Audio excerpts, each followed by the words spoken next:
Hi, Matt. Hello, my friend. Hello. How are you doing this morning? Good, thanks. How are Good. you? Feeling better? Yeah, Okay, good. I slept in.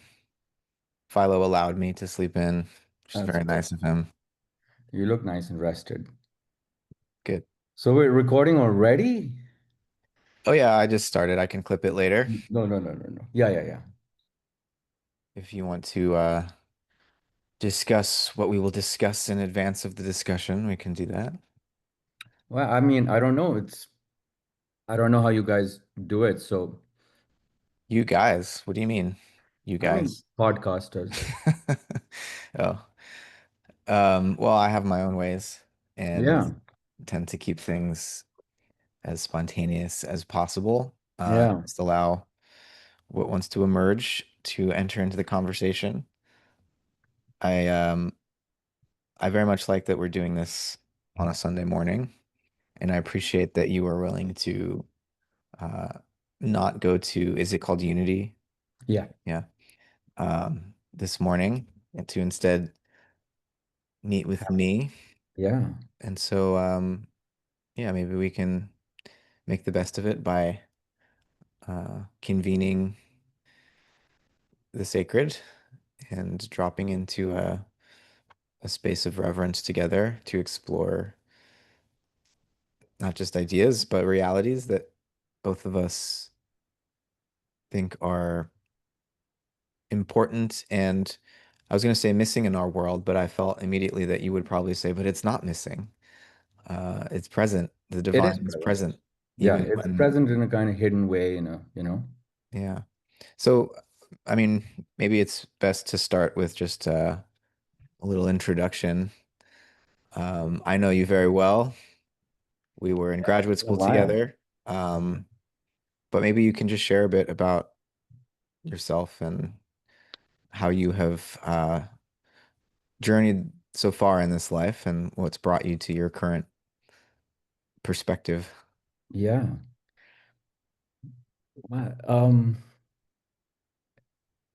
I don't know where to begin, but it's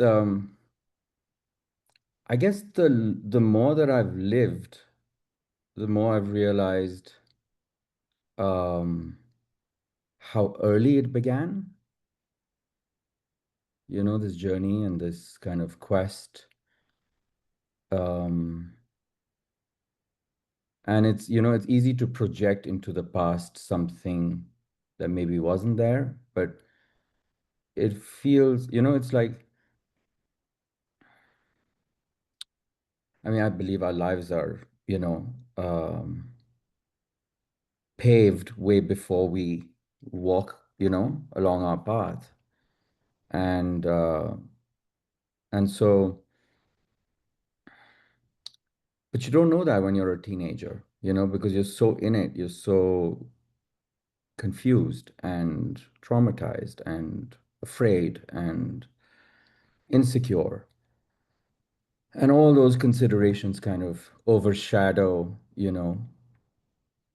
what is just underneath, you know, that level of vigilance or consciousness. And I'm like 49 years old now, and it's like I'm just now beginning to understand and just now beginning to um, be with it, in a way that I haven't been able to before, and so I mean, yeah, it's like everything that's happened has uh, led to this point, inexorably. Like there was nothing that could have, there's no parallel universe I could have inhabited, or a different path I could have gone down, or a different choice I could have made. This is how I see it. This is what I feel. It's like everything just had to lead to this moment. Mm. So this is not a everything everywhere all at once sort of world in your view. I haven't seen the movie, but isn't there a title of a movie like that or something? Yes. Yeah, but There might be, Mm. because my level of awareness doesn't reach, to the furthest corners of the universe. But there might be, I mean, I don't know. But for the purposes of just my own, what can I do that is going to bring me into alignment, you know? Mhm. Um, the way I look at it is it's about not knowing exactly what ultimate reality is, but knowing enough to be moving in the right direction. Mm. That's all I'm concerned about, you know? Mhm. Just I want to move in the right direction. And that'll just unveil for me what I need to know at any given stage or at any given moment. It's like I'm on a need to know basis. Yeah. And yeah, I've been thinking about that, just the limitations of my own consciousness and what I'm capable of knowing, and trying to understand how knowing and not knowing interfaces with faith. And it struck me um, that faith is like knowing that you are known yeah, fully, yeah. I love that. even if I don't have full access to that. Someone does, Yeah, and that's faith. So it's not the yeah, opposite of knowledge. It's just a different position in the knowing, uh, in the relationship of knowing, yeah, you know. yeah, And that's given me some comfort because, like you're saying, life is understood backwards. yeah, We live it forwards, we stumble forward. yeah, It can be very dramatic sometimes, especially in high school when we're teenagers, yeah, and maybe into adulthood too. Um, and I think we all have different, uh, as the integral theorists would say, lines of development. And, you know, emotionally, some people can remain in adolescent mm, consciousness for quite a while, and the drama continues. And yeah, I think for others, we can gain a little bit more clarity as we enter into our fourth, fifth, sixth decade of life and yeah, finally understand who we are to some degree. yeah, Mm. yeah, for sure. And I think this also brings up, I read I mean, I couldn't read it in full, but I read your transcript from that talk, or maybe it was another AI related I've been thing. doing a lot of those recently. A Yeah, lot of them, yeah. it's So and I really like because you address the whole idea of what kind of a God are we talking about here, one that's dictating everything and controlling everything and uh, micromanaging everything versus one who is sort of coaxing you into a lovingly coaxing you into alignment and to sort of for you to do the best that you can do or um, I don't know exactly how don't remember how you put it. you got it. Yeah, yeah. And I thought I was thinking about that, just in terms of um, how to understand that thing or that being or that consciousness that knows us, you know? Can we? I mean, we can understand with the heart, I'm sure of that. It's exactly right. Hmm. It's exactly right. Again, it's about knowing enough to be moving in the right direction, Hmm. not knowing all of it. I mean, that's not, I mean, because if we were to know all of it, we would be there. Hmm.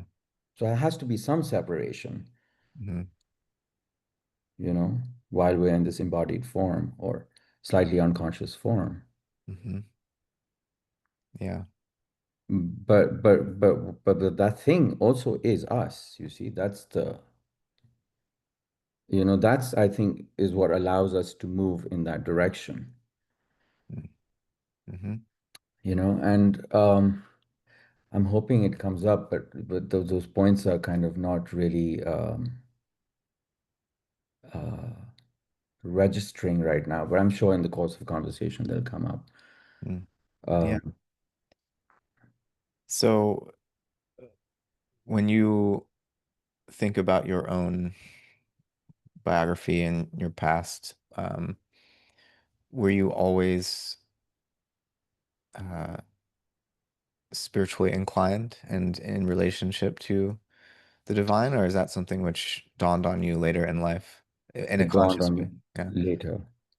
I mean, because I grew up in a Sufi family, Mm. so there was these mystical gatherings many times a year with like music and drums and people in trances. And so, I mean, But you were like a fish in water, maybe, and didn't. correct, Yeah.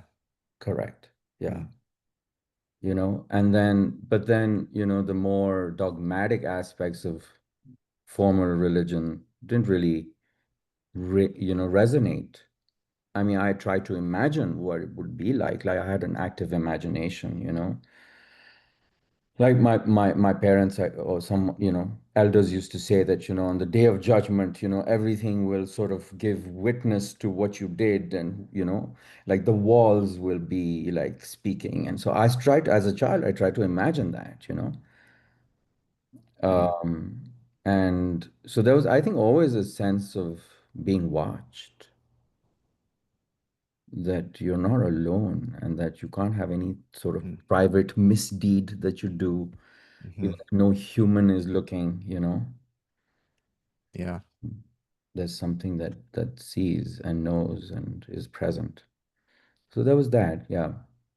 And Mm. then I think I did have my rebellious phase, of being a kind of agnostic, atheist, maybe not really, but just but even then I wrote something, I did some free writing, and I was like, fine, I have these, rational sort of, thoughts, and I'm interested in just what is material, and I'm interested in the brain and those kinds of things.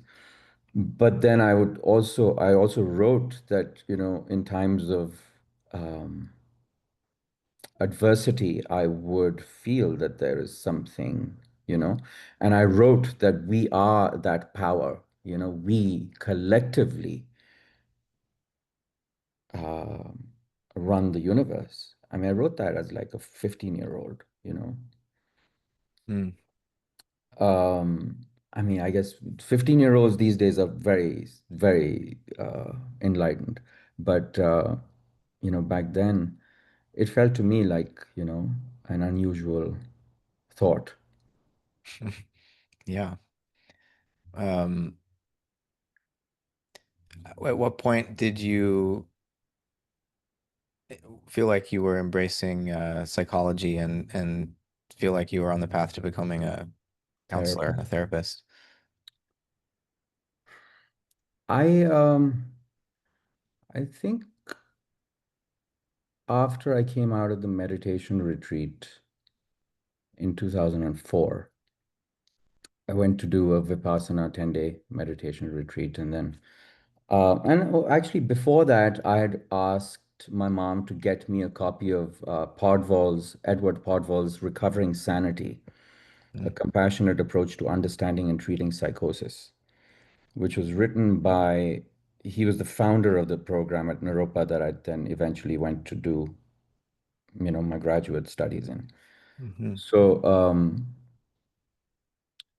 it was beginning, it's like when after I came out of the hospital in New York, I was just working at a .com, in the village in New York City, and then I came to Pakistan, and I was working on some film projects with my aunt, and I was very depressed, you know, because I was not in my purpose, right? I was not in my purpose, and so I was not even allowed to be in my purpose because it made other people uncomfortable.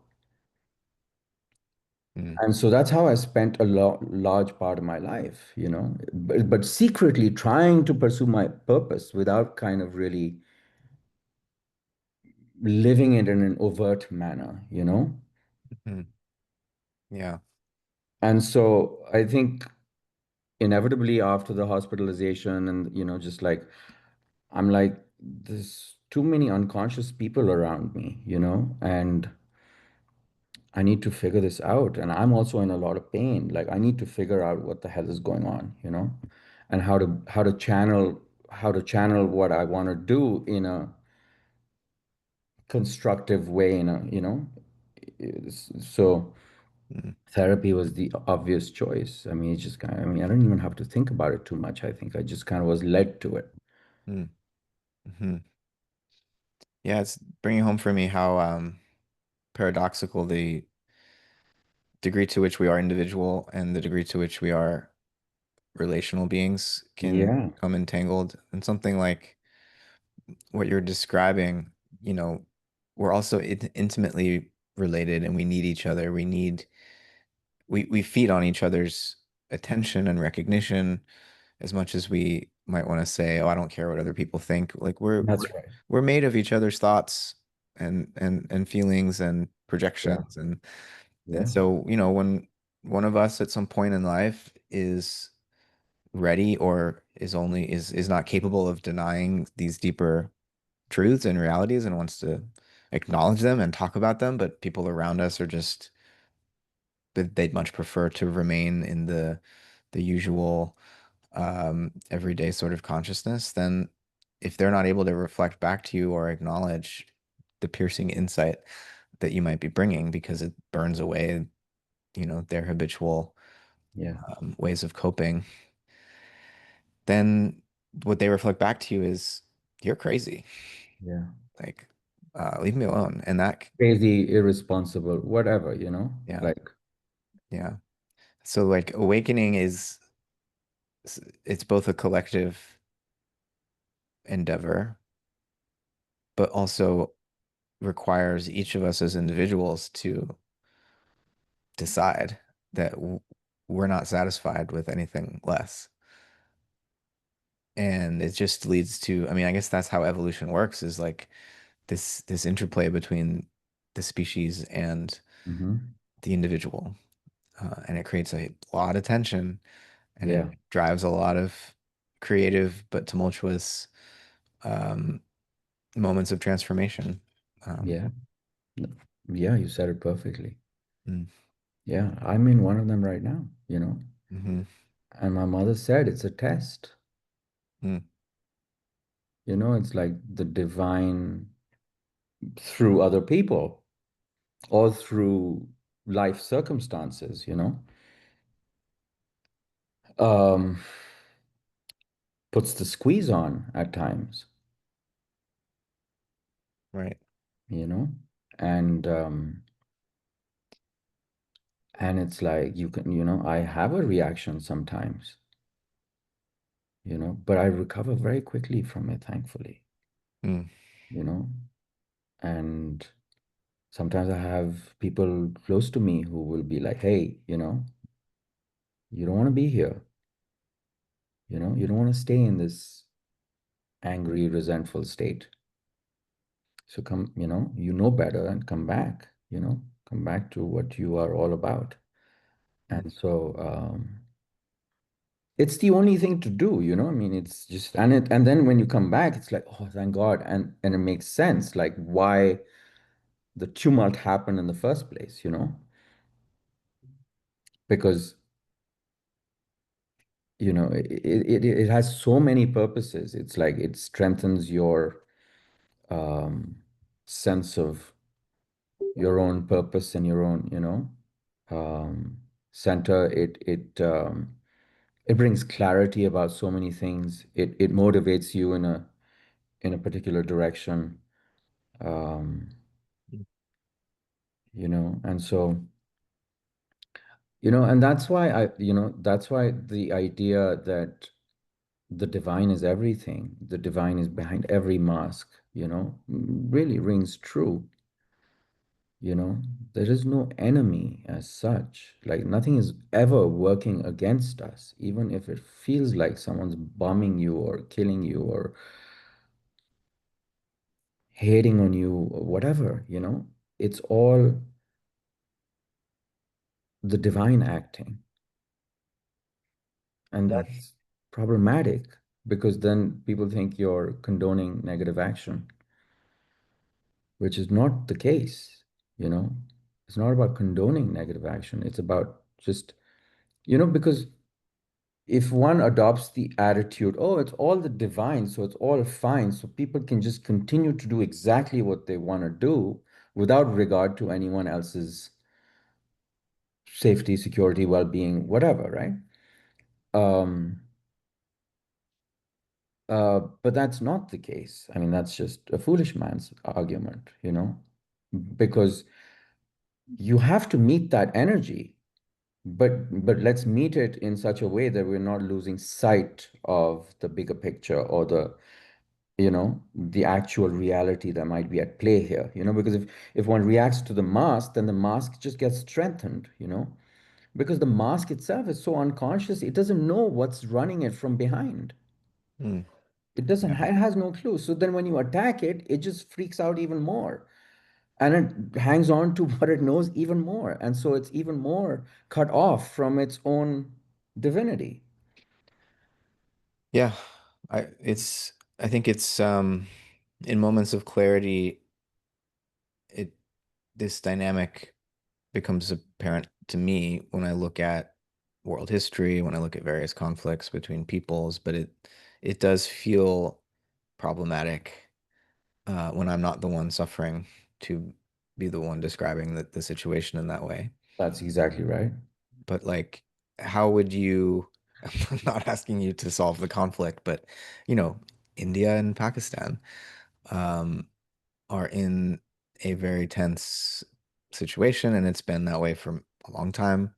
Yeah, And this is a whole, these are two nations now, two peoples, two, you know, Hinduism and Islam. And um, how does one begin to go about bringing this perspective, which both of these traditions should be very well aware of if they were to correct. take stock in. And they're very much complementary to each other. They actually work together. They're Mm, not individual, beautiful ideologies, you know. I mean, of course they are, but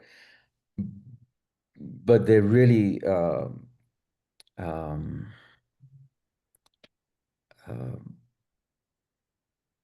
reveal their, you know, essence, or, you know, the basically the essence of the message can only be received when you have a more comprehensive view. You know, you're not just stuck to that one tradition. mm, You know, and so yeah, it's you know, so it's by design. First of all, that's how I look at it. This was mm, always going to happen. No one fucked anything up. This was always going to be the case. mm, You know, and again, it's alchemical, right? In order to have an authentic union, you have to have separation before, you know, and it mirrors the very act of creation, which was separation. So anything that intensifies separation is actually reenacting the very first act of creation. mm. Yeah. You know, and so things, there's forces, there's people, there's groups that are intensifying the separation. And that's been really kind of gaining momentum and gaining strength in recent years because it's getting us closer and closer to, you know, that limit, that region of the limit. Mm. The limit of pain and suffering and division, or Yeah, just the, you know, the diagram that I made in for my dissertation, just that the maximum distance away from mm, source, you know, that arc of descent that begins at creation and that goes all the way up to the limit. Because beyond that, it's not like it's not even in the design, you know, like there's nothing there. There's no creation beyond that. So it has to flip, and what flips is the consciousness, Mm, right. and that begins the journey back towards origin, the return, the arc of ascent back to origin.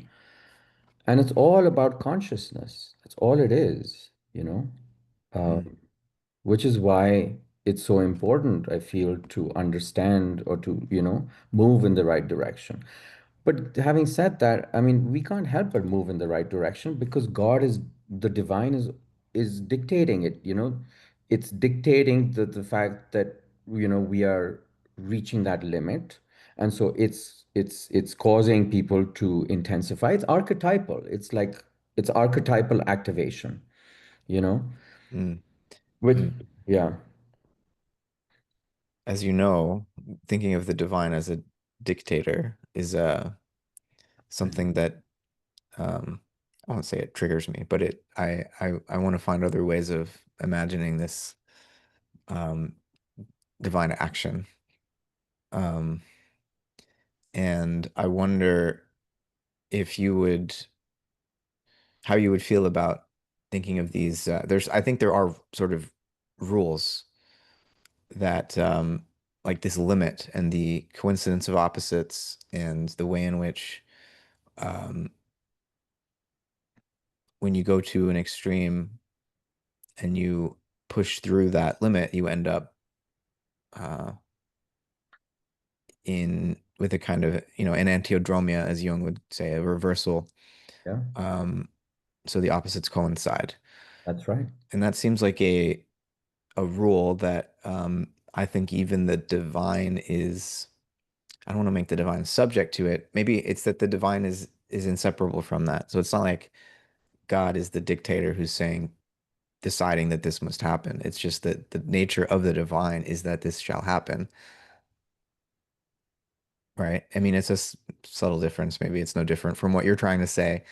But I I just hear you. resist the Yeah. dictator image because it makes people feel disempowered and subject to the will of another. And even though I said earlier, like knowing that I am known gives me a sense of faith, that being known is an act of love rather than, of force. Hmm. I'm not forced to be what I am. I'm free to be what I am and known in that freedom and loved in that freedom, regardless of what I do. Because, as you're saying, there's no way to stray from the path, really. Yeah. Because even if you take the wrong path and go all the way to the end, you might suffer, but it'll open out into the opposite, Yeah. right? The fool who persists in his folly, I guess, is a version of Yeah. that. But Yeah. Yeah. I mean, ultimately, it's all full of paradox, right? I mean, it's complicated to talk about it because, yes. but, it's not, I don't think of God as a dictator, it's more like, just the fact that in the last 100 years, the whole world of cinema has come up, and the camera and acting and directing and Mm, so God more as the director, and any actor would love to be in the hands of a good director, yeah.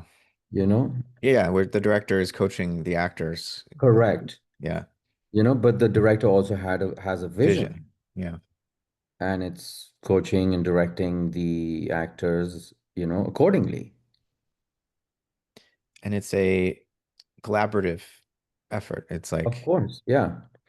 the director But creates the conditions for the actors to oh yes, perform convincingly. Yeah. yeah, yeah. But in this case, the director is not separate from the actors Mm, or the crew or the set, or it's like it's a cast of one. mm, mhm. So it's not ultimately an external power or entity that like that we're subservient to.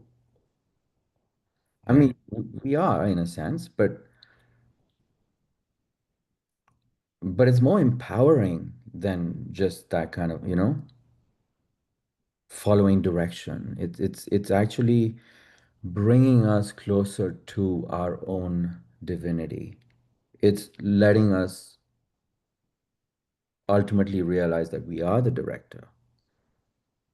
We designed all of this and we agreed to live it and experience it.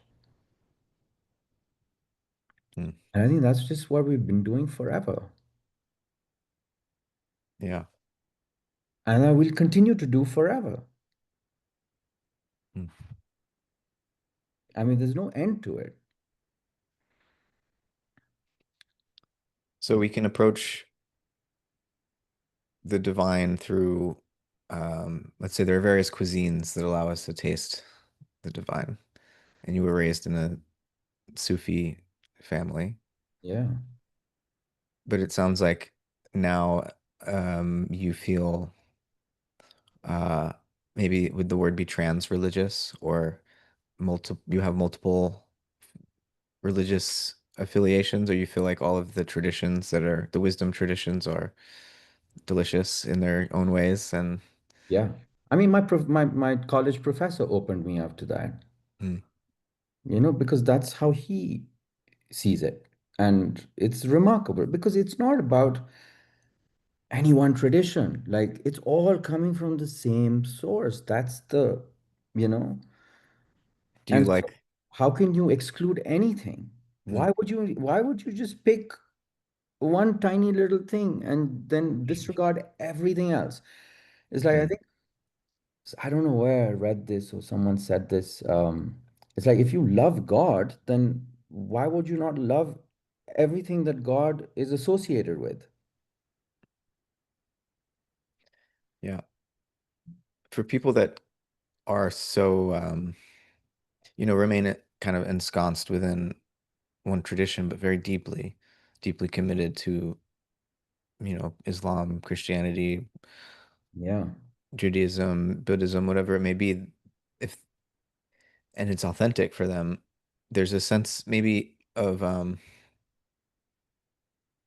I guess a fear of relativism Yes. and a fear that one would need to lessen commitment to a truth in order to make room for at least different ways of rendering into language and symbol and practice that truth. And it, I think, can be difficult sometimes for people to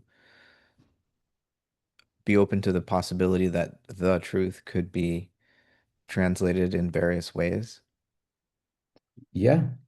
But I think, I think a key insight that I had, which was that helped me to see what's going on here. Why are people so attached to one particular tradition or way of seeing or whatever, because if you want to keep something alive, if you want to have it be represented till the end, let's say, you're going to have people who will follow it and preserve it and defend it and promote it, Hmm. Otherwise there'll be just one religion from a long time ago. Mm, you know but if you want to preserve the diversity, if you want to have a different creative expression, if you want to have different traditions emphasize different aspects of reality, if you want all of that, then you will have to ensure that there are people who will take it forward, and so you'll have to have those people be attached to it, and only it, so that they can do a good job preserving it. mm. So it's preferable that there be. Building upon it, and just um perpetuating that particular way, you know and Mm, seeing what it leads to, hmm. right? And so Yeah. that's important, but it's like up to a point it's important. After a certain point, just like a habitual pattern that no longer serves you, you know Mm, but the habitual pattern also from a psychological point of view, the way I look at it is very important because it's it conceals a jewel that you have not yet received.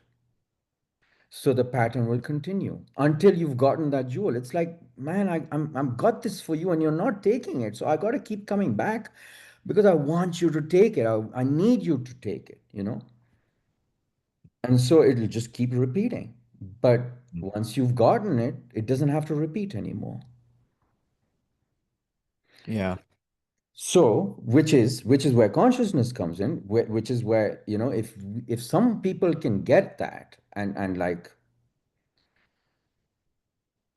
communicate that, you know, like that's what might be happening. Like we might be just unconsciously wedded to our own, you know, particular traditions or whatever by design for this purpose, you know, but only up to a point where we actually realize that very purpose and that design, and then it just falls away, not immediately, but gradually, Mm. you know. Yeah. I'm reminded of Nietzsche's criticisms of what he called monotontheism because of this the repetitiveness you're talking about Yeah, and that yeah, the manyness of these paths, some aren't even theistic, yeah, um, is an important stimulus to fresh revelation that's right. and ongoing dialogue and mutual discovery. It would be very boring if there were only one religion, one language, That's right. one culture. Um, we'd have no opportunity for the learning that comes through reflection, seeing yourself reflected not just in a mirror, but in the other, Hmm. in difference. Hmm. Um, it kind of compels us to grow Hmm. continuously Hmm. and avoid. Up to a point, though. Up to a point, I believe. After that, it becomes Mm, problematic, as it has already So become. not diversity as an end in itself, but No, diversity as a stimulus to deeper unity. correct. You know, in a dialectical relationship, Mm-hmm. where if Yeah, it becomes too, you know, that's relativism. yeah, Mm, you know, I yeah. mean, everything, you know, there's a thing, there's a hermeneutics, tawil, right? Returning everything to its source. Um, and, you know, just as an example, something that recently I thought about was, you know, the whole um, phenomenon of women veiling themselves, some women, right? Hmm. So in Islam, you know, and especially mysticism, Islamic mysticism, the feminine is like the real creative power. Hmm. That's, I think, common to many traditions, right? Mother Earth and, you know, Shakti. yeah, the great divine mother, the divine God, you know, like, Yeah, so, but yeah. Um, Also some, Shakti is like the active right? Imminent. Yeah, power. Yeah, yeah, imminent. Hmm. yeah. And so, um, so, you know, if you think of women or, you know, embodying that in a certain way, the feminine, you know, then women veiling themselves is symbolically representing the fact that that reality, that divine reality, which is feminine, the creative reality, is veiled. And so an actual veiled woman is representing that in some way, is holding that, you see? Yes, it may come about through tradition and culture, whatever, social, you know, factors and whatnot. Mm, But the deeper reality of it is that that's what it's holding, that's what it's carrying, that's what it's representing, that the divine reality is veiled,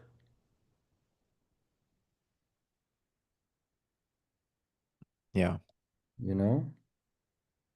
I'm thinking about your use of the term designed and how it implies that there's a meaning implicit in things, right? That's right. And so the veiling isn't simply a divine meaning. And So the veiling isn't simply, I would say not just a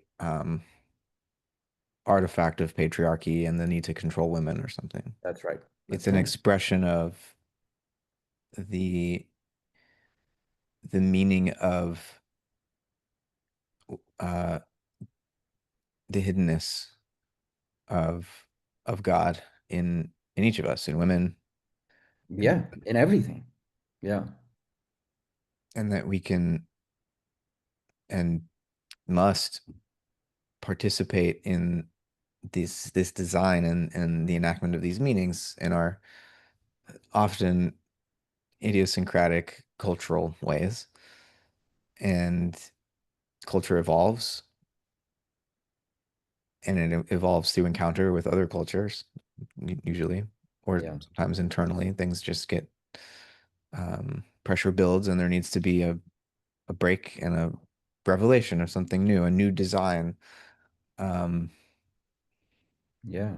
Or a revelation of a new aspect of the design, you know? a new aspect of the same design. Yeah, Hmm. Yeah, yeah. Uh, Um, Tawil, am I pronouncing that right? yeah. It's the I think Tawil, I don't know. Tawil. Yeah. Is it like the sacramentalization of things which might otherwise appear mundane and common? Uh, Yes, I think so. I mhm. think so. Yeah, that definitely rings true. Yeah, absolutely. So seeing the archetypal in the everyday. Yes, yes. And yeah, basically relating everything back to its source, Hmm. and it's, I think, probably original intent. Mm. Yeah. How does the source see it? Like, how does what role does this play in the particular grand design or, purpose? Mm. Yeah. So keeping that in mind, tracing everything back to its origin and source, I think helps me distinguish between um, the relativism of, oh, everyone has their own truth That's right. versus maybe the term would be the relationality rather than the relativity of the way in which we are all diffracted Yes. colors of Okay. one light. Yeah. And that, when I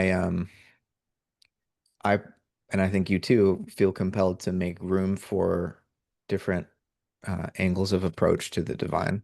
But I think the way to avoid relativism in being open to those different angles of approach is to, for me, if I enter into a dialogue and there's a disagreement with somebody, particularly if I respect this person I'm disagreeing with, and I feel like, wow, they clearly have the life experience and the knowledge and the intelligence and the moral grounding, that I would expect that what they're saying has some validity, but why am I disagreeing? It clues me into this relational um, reality that I'm trying to speak to. It clues me into the fact that if there's a disagreement, it must be that the truth that I thought I had is limited in some sense, and I need to expand it to include this other truth. Correct. Yeah. Um, and so I'm dissatisfied with simply disagreeing with somebody, Yeah. or just saying that my way is different. It's not that I'm ever going to fully agree with everybody, but Yeah. to the extent that there is disagreement, it seems to me like a sign of um, further growth Yeah. that I need to undergo, Yeah. right? Yeah. And Um, that can happen in the instant that you have that realization. mhm, mhm. It's, Yeah. But I yeah. really resist this attitude that you see it in science, but you see it in religion too, where it's like, well, we can't all be right. Someone has the truth, Yeah. you I know. think we're all right and we're all wrong, Yeah. Hmm. you Right. know. But there is a unified something, you know, that holds it all together. And it's just about finding alignment with that, letting it guide us, letting it teach us, letting it nudge us, letting it push us sometimes if needed, Mm, letting it squeeze us, mhm. you know. I mean, it's easy to say if you're not really going through something really horrible, which a lot of people are right now. Yeah. And yet, just whatever I see, I mean, they've been screaming, we've had enough, we've had enough, we've had enough. But how have they been able to even withstand everything that they've already withstood, Like who can do that? I can't imagine going through that. Mm, But the divine gives them that capacity. mm, It gives everyone the capacity to withstand whatever they are tasked, with withstanding. And that does not mean that you again say, oh, yeah, yeah, this one has the capacity. Why don't you just lay some more on them, mhm, That's again just a foolish way of looking at it, Because, like when I see people in deep suffering, I don't feel sorry for them. I feel reverence. I'm in mm, awe of them, mm, because they took it upon themselves to experience that. I mean, mm, mhm. you know, and they're somehow doing it on behalf of all of us for now, you know. Who's to say at some point we haven't gone through something like that? Who's to say at some point we won't go through something like that? So, what is our responsibility to one another when we are incarnate in these forms in a particular lifetime? Um, because I do think spiritually that, karma and reincarnation and these things are active realities. And so, yeah, in some sense, um, we make our own beds, you know, Yeah. or we don't make our beds. Um, but we have to sleep in them. Yeah, And and yet that doesn't in any way make me feel less responsible to, as much as I'm capable, be of service to alleviate the suffering of others who are not actually other, because as you're saying, I mean, for yeah, me, reincarnation, I think in some sense entails the reality of how we've all been everyone. We all will be everyone. that's right. Um, and so anyone's suffering is really my suffering, That's right. even if I'm not. Buddhists have a very good understanding of that. Mm, And maybe even the Hindus, mhm, right. So, but how do you relate to our responsibility in this life as finite embodied creatures when we encounter the suffering of others? There's this spiritual point of view on it, and I think it's important to always hold that front and center, but also, Well, just let it bring you, come to your heart, mm, Sorry, I didn't mean to interrupt.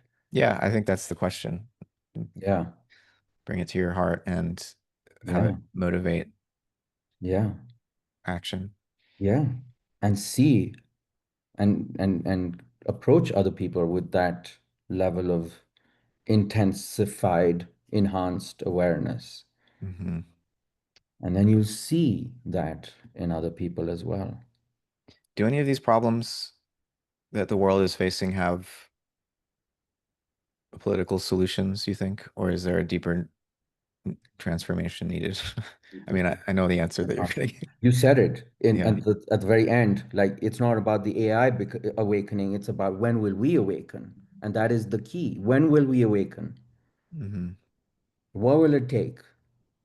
How much will it take? Hmm. And I'm not content with saying, oh, it's going to happen way in the future. because that means you're okay, perfectly okay with more suffering and more intensified suffering, you know? And also the whole idea of karma is, it can be used to, it can become an instrument of your resentment, you know? You can Sure. be like, yeah, karma will get you, don't worry about it. Right. And I think that's the wrong approach, Mm. Yeah. obviously, because there is no punishment. I do not think this world is about punishment, or this whole creation is about, separating the good guys from the bad guys. It's not that. That is just the dramatic condition that Yeah. allows for separation, up to a certain point, up to a certain limit, up to a certain, prescribed time.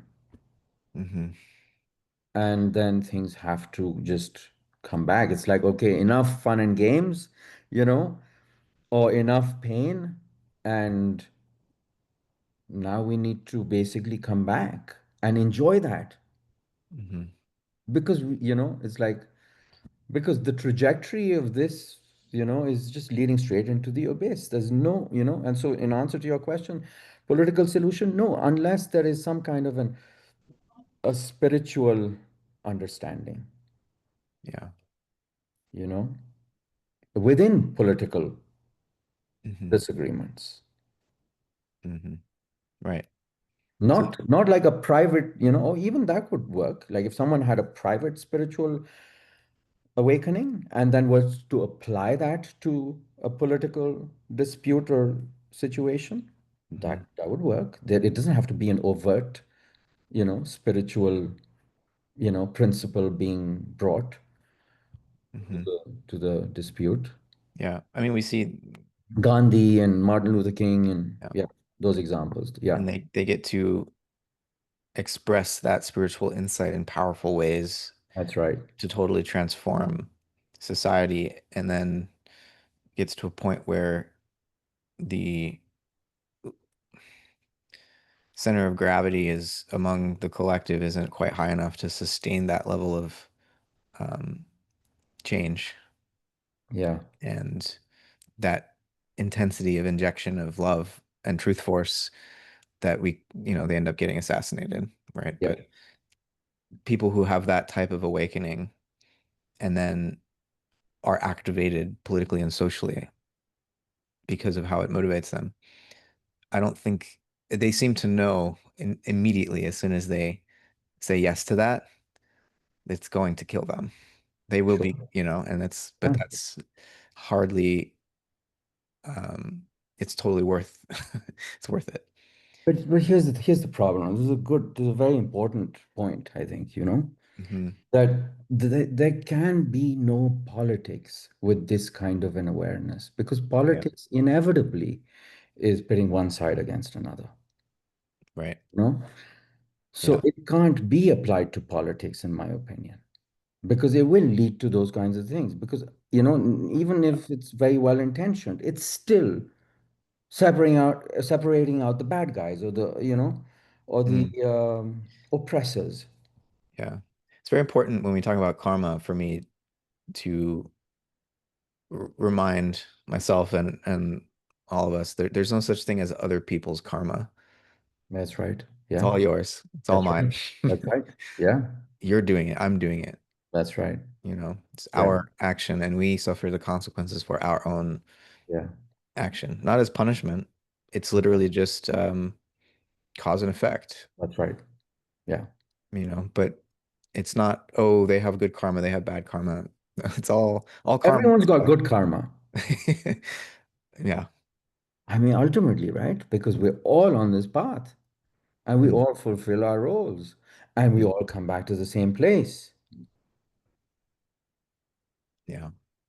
So ultimately, it's all beautiful karma that takes us out on an adventure, unique adventure, and then brings us right back.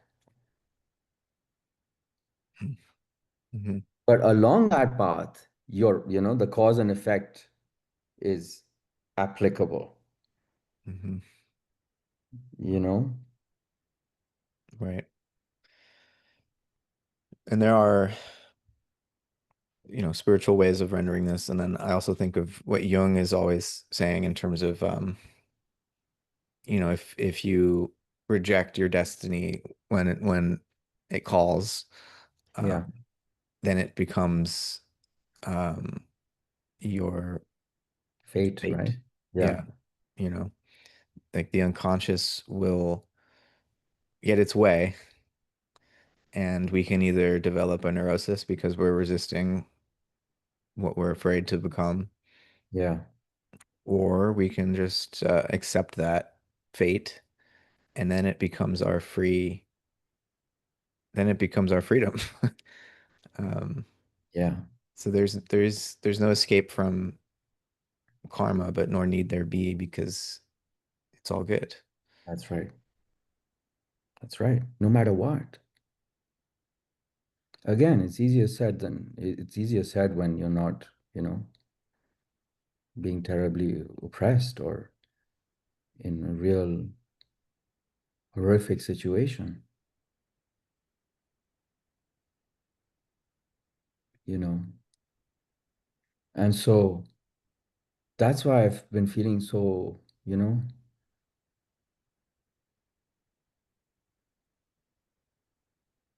almost helpless, but not helpless because everything has to happen at the right time, you know. So use that helplessness to really refine your own understanding and awareness and, prepare. Um, but it's been quite intense, for the last, I'd say 25 years. For you. Yeah. Yeah. Do you collectively feel that our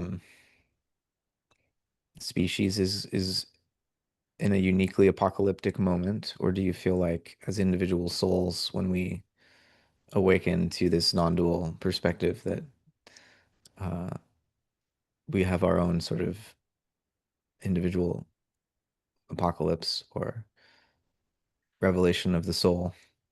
Or how do those two interface? Because it does seem Yeah. like the species, Is undergoing some kind of a this learning. this yeah, this seems, I mean, I know there have been prior cataclysms, but this one seems uniquely all-encompassing. That's correct. That's right. Yeah. Which is itself a sign, right? Because the previous ones were just kind of, it's like rehearsal, right? Mhm. Rehearsal, preparation, indication of something coming down the pike, And so now, yes, this resembles stuff that's happened in the past because obviously the stuff that happened in the past is inextricably linked to what's happening now. It was the, you know, stuff that was preceding Mhm.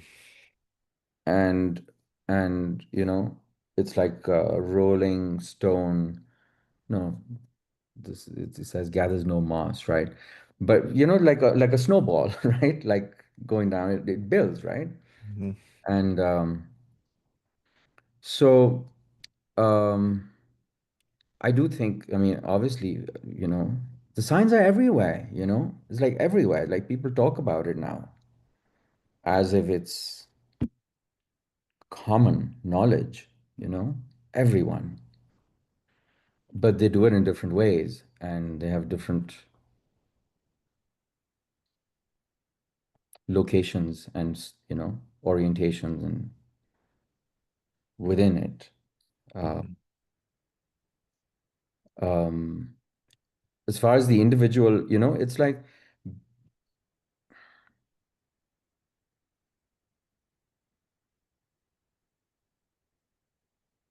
I'd never had someone close to me pass away, and Mhm. I'd always told people, friends, parents, or, loved ones, or uh, clients, loved ones, parents, whoever passed away, I would say, now you have a more expanded relationship with that person, Like Yeah. they've gone into the ether and it's just like they're everywhere in a sense. Like you can have you can relate to them. You've got, it's an even more intimate relationship now. And, I sensed that, but I never really lived that in a sense, right? Until just recently with my father's passing. And I've seen how his gifts have come into sharper focus. Mm. Everything that was like a covering over them or that kind of was hiding his essential self in any way, all of that just falls away, and his true being becomes even more uh, acutely felt and experienced, Mm. Mm. you know. And so the soul does, I mean, I think they and it changes. Like it's been what, 5 days now? It changes, you see. Like in the first few days, it's really intense. And then they say this, it takes the soul about 3 days to reach the divine light, or like there's some kind of a maybe cleansing or adjusting or transitioning, and period. And and I can feel that now. I can feel like he's, you know, progressed, Mm. you know, and um,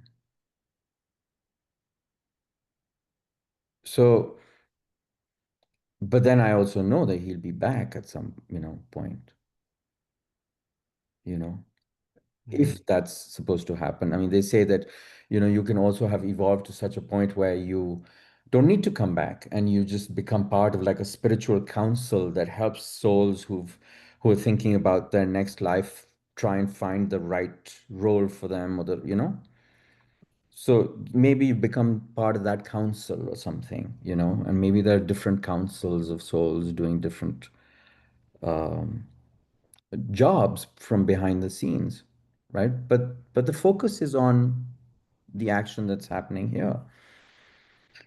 Mhm. And it doesn't help this place if all the fully realized beings and souls just go up and hang out in heaven and, congratulate themselves, you know? Like we need them here, Right. right? Because this is the place that is being transformed into the heaven, as above, so below. Mhm. And so the apocalyptic moment is the moment of recognizing that is what's happening. And that everything that we have built, physical and non-physical, based upon our unconsciousness, that has to give way or has to give way to um, building something that's based on our more um, consciously received guidance from that place. Mhm. Yeah. What people have referred to as conscious evolution.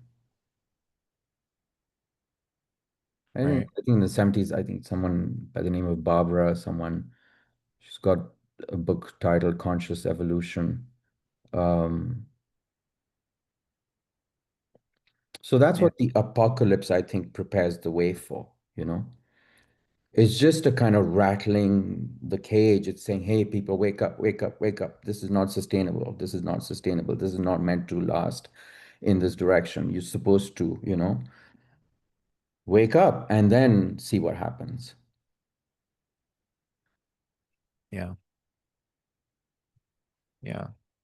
I mean, the interplay between the apocalypse of the soul within our own individual awakening and the collective apocalypse, the end of the world, you know.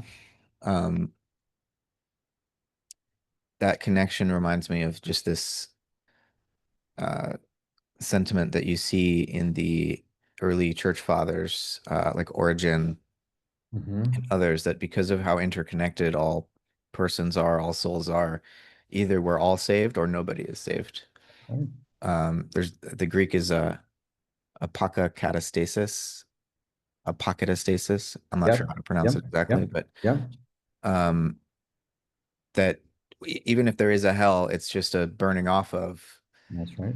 the illusion That's right. so as to liberate the soul. And so That's hell right. is not a punishment, it's a That's right. process of purification, Yeah. but that ultimately, everyone is saved. Is there a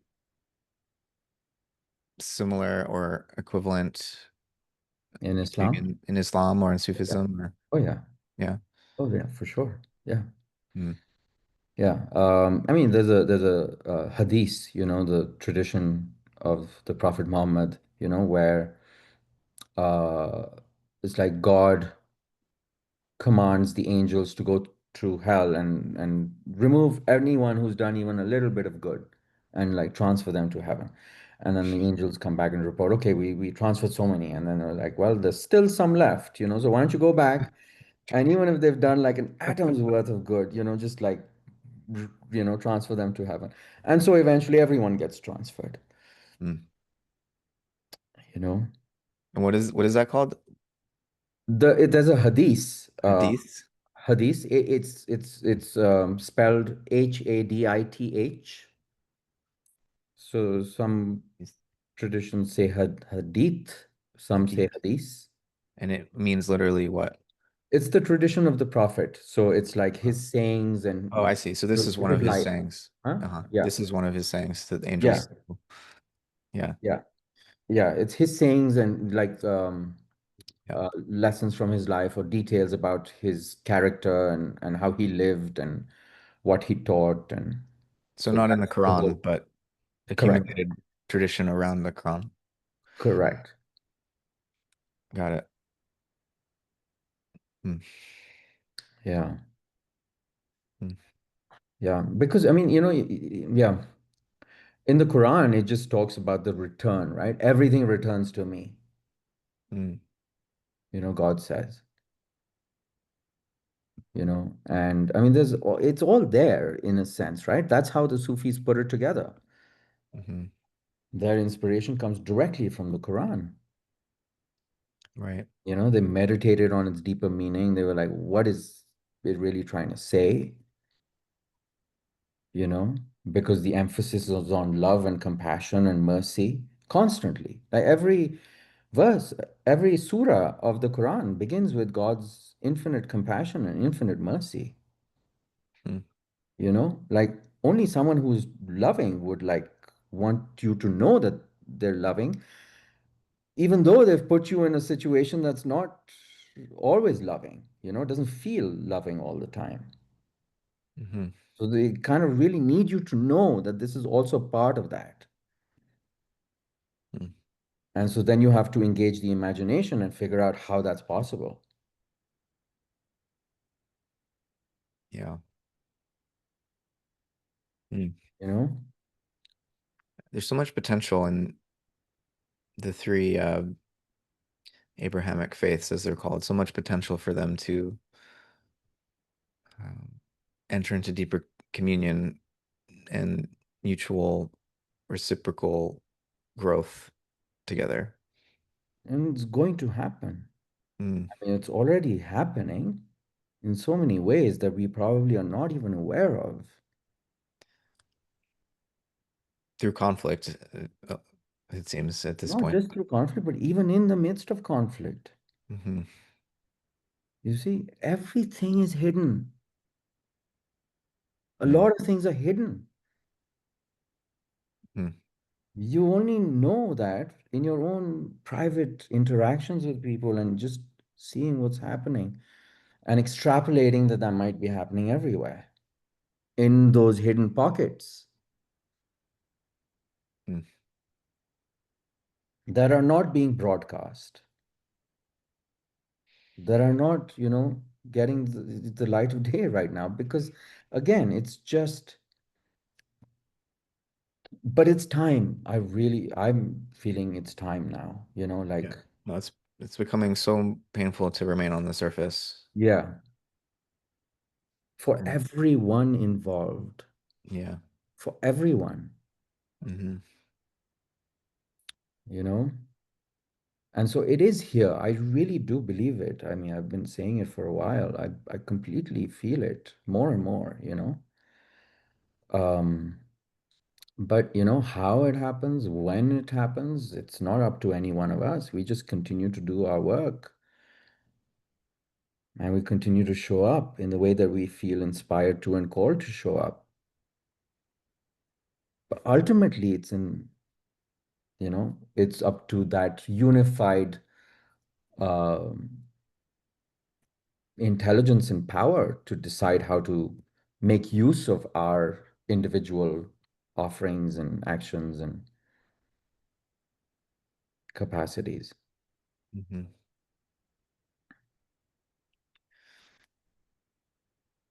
You used the line earlier, a cast of one, um, that I'm going to use as the title for this because I really I think love that it. conveys and captures. I loved Yeah. it when you said it, and then I wanted to make sure the rest of the conversation continued along the same vein, but it's a good line. Um, yeah, is there anything else that you would like to say that would cast everything we've discussed in the right light? Do you feel like you have spoken your truth in a way that Yeah. comes across without the need to qualify or add? I don't know. I mean, I could just talk to you forever, and I think I will. You Yeah. know, yeah, I think I've always enjoyed engaging with you particularly, you know, because it just feels, you know, different and unique and special, and um, I trust it. Like it's not, it's like it feels good. It feels important. Uh, Mm. Yeah. No, I feel the same. Um, always, there's always a sense of the power of what we're able to drop into together, but the playfulness of it too. yeah, Um, we've had our tussles, playful tussles. yeah. Yeah. And I really appreciate and thrive on that and yeah, just really honor your willingness to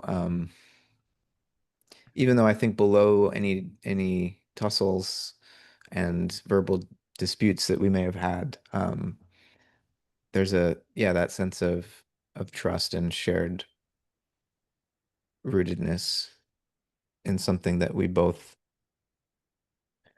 honor as a mystery. And so we can meet in that mystery and navigate the different ways that we want to try to express it. Yeah. And yeah, I find it very valuable and rewarding. So yeah, thank you for Yeah. that opportunity, these many opportunities. Thank you, Matt. It's you watching your videos that actually led me to CIIS. Oh yeah, didn't know that. You, Becca, and Rick, Hmm. you know. But it was you and Becca, you know, Hmm. your videos. And then you particularly also, because I was like, who is this tiny little man, with such an incredible intellect and just a sweet nature? Hmm. Um, so yeah, like so that's what I'm saying. Like, what we do has an effect, Hmm. you Yeah. know. It brought me all the way from Pakistan and to San Francisco, and it's been a intense journey, but very worthwhile. Hmm. Very worthwhile because when I was at CIIS, it was just like it was tough. It was tough. And the little um uh solace I had was our conversations, Hmm. because I was like, if I can engage with Matt, then that's worthwhile, you know. Mm. Yeah. And but I don't know what else to say. One more thing, that I think I do want to mention, because it is part of this whole thing, where like one man's sacrifice, or, for the redemption of everyone's sins, right? And like, how do you relate that to the origin, you Mm. know? And it goes back to the sacrifice of the Purusha, in Hinduism, Mm. you know, the Purusha being our true nature, right? The divine itself, the divine, sacrificing itself, not for our sins, but that's so that we may sin, Mm. right? It sacrificed itself so that we may sin. Mm. That means that so that we may go into creation and do our thing. you And know and I mean, that's just kind of maybe I mean, I don't want to say definitively what anything means, right? I mean, people can have their views, but the way I look at that, and especially in relating it to the origin, you know is like, again, just like women wearing veils, just like, someone being martyred, say, a martyr to love, or um what is that expressing? What reality is that symbolizing?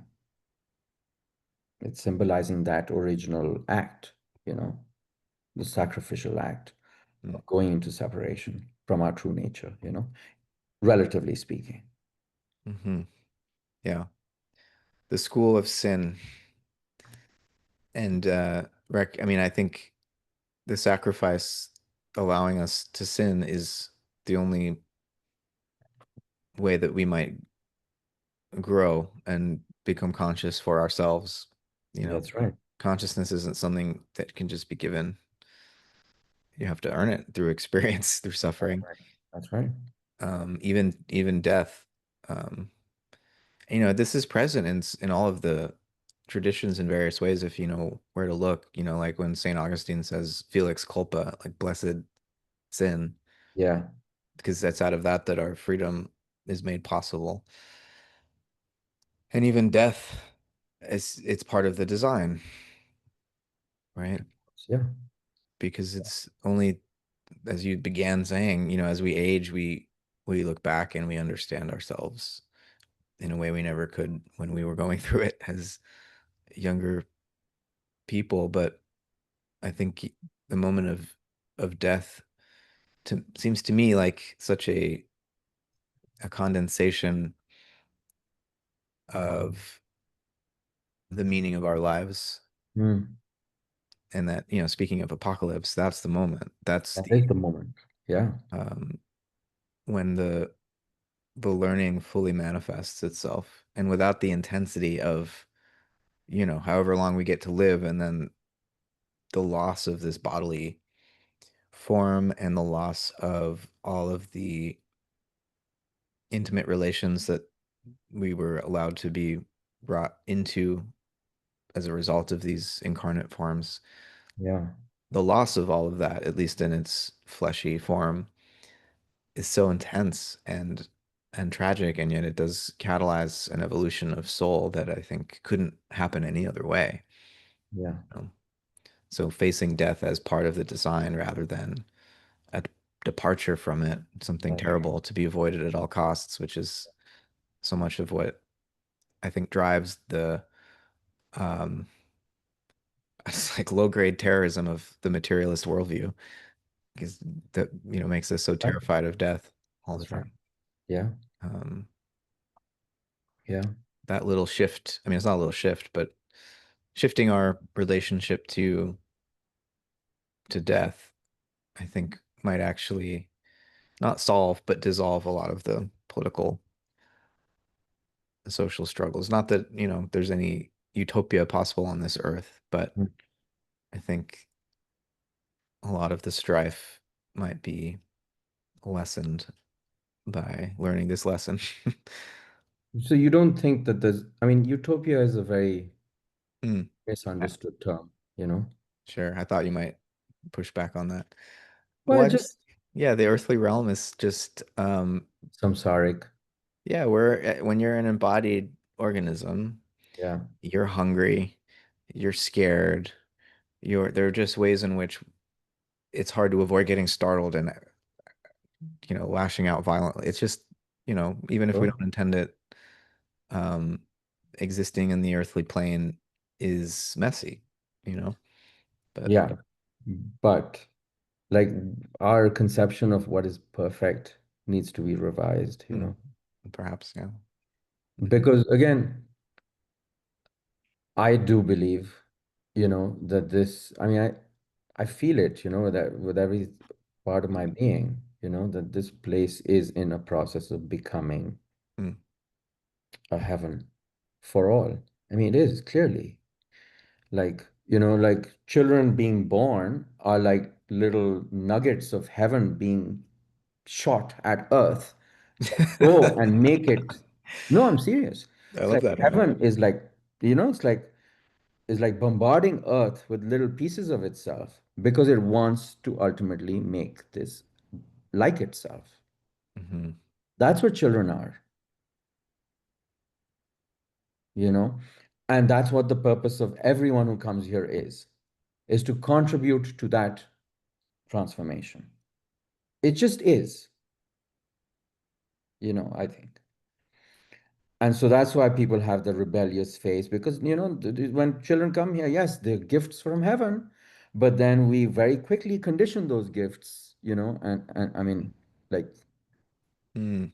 not condition those gifts, but, like, um, teach them our unconscious ways rather than listen to their gifts. And a cousin of mine just had this very realization, because he approached his kid from that same perspective, and then, there was pushback from the kid, and so then he was guided to change his approach and actually follow the child's lead, you know and it brought about that transformation, you see. So I think that is absolutely essential. We need to be able to see clearly. We need to orient ourselves in such a way that we understand what that intelligence is doing, you know and as we respond with our more enlightened understanding, things begin to shift. Hmm. And as things begin to shift, this place becomes more heavenly because we are doing that. So that has to happen. That is the way. What that leads to, I don't know. But for me, it's a paradise here, you know. Mm. But that doesn't mean there's no pain and there's no confusion. Sure, there'll remain. But for the most part, like we would be living in a radically different environment. Yeah. Radically different.